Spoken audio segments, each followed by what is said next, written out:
Hello दोस्तों, स्वागत है आप सभी का हमारे YouTube चैनल में। दोस्तों आज की वीडियो में समांतर श्रेणी के पदों का योगफल आसान तरीके से ज्ञात करना सीखेंगे। दोस्तों ऐसा मज़ेदार और आसान तरीका पूरे YouTube में आपको कोई नहीं बताएगा। तो चलिए दोस्तों अब हम स्टार्ट करते हैं।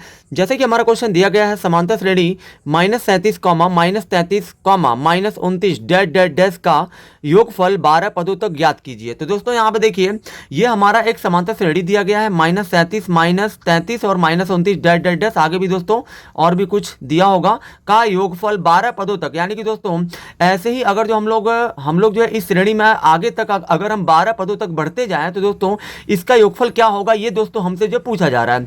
तो दोस्तों सबसे पहले तो आपको समांतर श्रेणी के पदों का योगफल का सूत्र दोस्तों आपको जो है जानना चाहिए। तो दोस्तों देखिए, समांतर श्रेणी के n पदों का योगफल, यानी कि दोस्तों समांतर श्रेणी के, यानी कि दोस्तों n का मान दोस्तों कुछ भी हो सकता है, क्योंकि दोस्तों समांतर श्रेणी में 10 पदों का, 20 पदों का, 30 पदों का, 22 पदों का, 18 पदों का, दोस्तों किसी भी पद का योगफल पूछ सकता है। तो दोस्तों यहाँ देखिए, n के जगह पे दोस्तों आपको वो रखना है जितने पद का योगफल पूछा जाएगा। तो दोस्तों यहाँ देखिए, समांतर श्रेणी के n पदों का योगफल Sn बराबर होता है n/2 कोष्टक में 2a plus n-1 into D कोष्टक बंद। ठीक है दोस्तों, जहाँ दोस्तों n जो है पदों की संख्या है, a का मतलब दोस्तों प्रथम पद होता है और d का मतलब दोस्तों होता है सार्वंतर।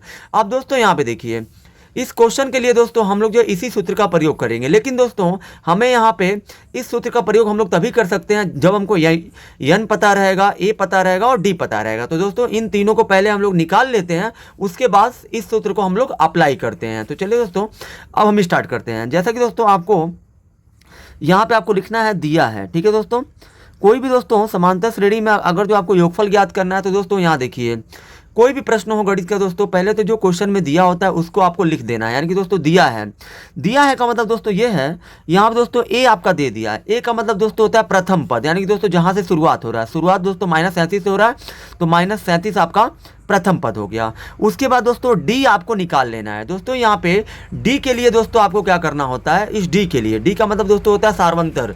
डी दोस्तों कैसे निकलता है, तो दोस्तों इसके लिए हम लोग क्या करते हैं, a2 - a1 करते हैं। यानी कि दोस्तों द्वितीय पद में से आप जो माइनस करेंगे प्रथम पद, तो आपको d मिलेगा। अब दोस्तों यहाँ देखिए, a2 का मतलब दोस्तों होता है द्वितीय पद, a2 का मतलब दोस्तों होता है दूसरा पद। दूसरा पद आपका दोस्तों क्या दिया है, -33, यहाँ पे -33 लिख दीजिए, ये माइनस है तो माइनस। फिर दोस्तों a1 का मतलब दोस्तों होता है प्रथम पद, यानी कि -37 है तो ये दोस्तों कोष्टक में कर लेंगे -37 को, क्योंकि दोस्तों बाहर भी माइनस है।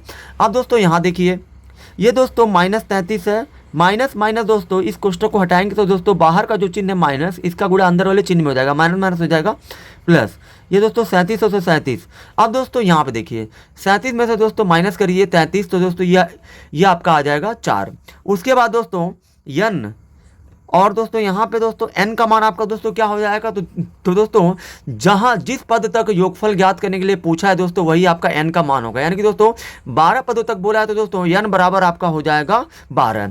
अब दोस्तों हम लोग क्या करेंगे, अब दोस्तों योगफल पूछा है तो दोस्तों योगफल के लिए आपको यहाँ पे, योगफल के लिए दोस्तों यानी कि दोस्तों Sn का आपको यहाँ पे फार्मूला लिखना है।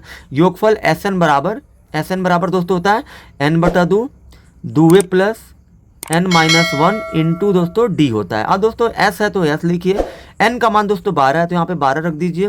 फिर दोस्तों n का मान आपका 12 है तो 12 बटे में दोस्तों 2 है तो 2, फिर दोस्तों यहाँ पे 2 है तो 2 और दोस्तों a के बीच में यहाँ पे दोस्तों कुछ नहीं है तो गुणे का चिन्ह है। a का मान दोस्तों कितना दिया, तो दोस्तों a का मान दिया, a का मान -37, तो दोस्तों यहाँ पे आपको a की जगह पे -37 रख देना है। फिर दोस्तों यहाँ प्लस है तो प्लस लिखिए, n का मान दोस्तों कितना दिया है, 12 दिया तो 12 लिखिए, -1 है तो -1 इंटू डी का मान दोस्तों यहाँ पे 4 आया, क्योंकि दोस्तों यही डी हमने यहाँ पे 4 निकाल लिया, तो दोस्तों डी का मान आपको यहाँ पे 4 रख देना है। अब दोस्तों यहाँ पे देखिए, ये 2 से दोस्तों 12 कट जाएगा 6 बार में, यहाँ दोस्तों आपका आ गया 6।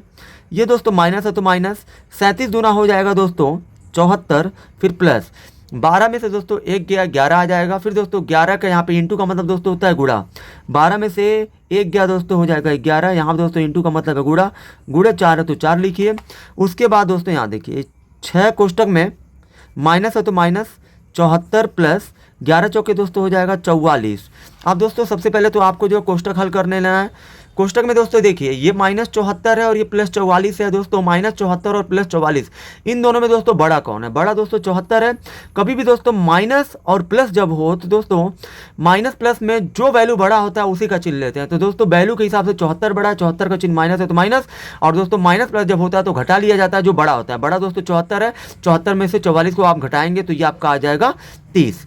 अब दोस्तों उसके बाद यहाँ देखिए ये 6 तो 6, कोष्टक में दोस्तों कुछ भी हल नहीं करना है तो यहाँ पे दोस्तों कुछ नहीं है तो गुणा है, कोष्टक दोस्तों हट कर -30 आ जाएगा। ये दोस्तों माइनस है तो माइनस यहाँ पे लिख दीजिए। उसके बाद दोस्तों 6 तरीके हो जाएगा 18, और दोस्तों ये 0 है तो 0, यानी कि दोस्तों S12 यानी कि S12 का मतलब ये है 12 पदों का योगफल दोस्तों आपका आ गया 180, और दोस्तों यही आपका आंसर होगा। आई होप कि दोस्तों आप सभी को ये वीडियो बहुत ही ज़्यादा पसंद आई होगी। अगर आप हमारे चैनल पर नए हैं तो हमारे चैनल को सब्सक्राइब जरूर करें।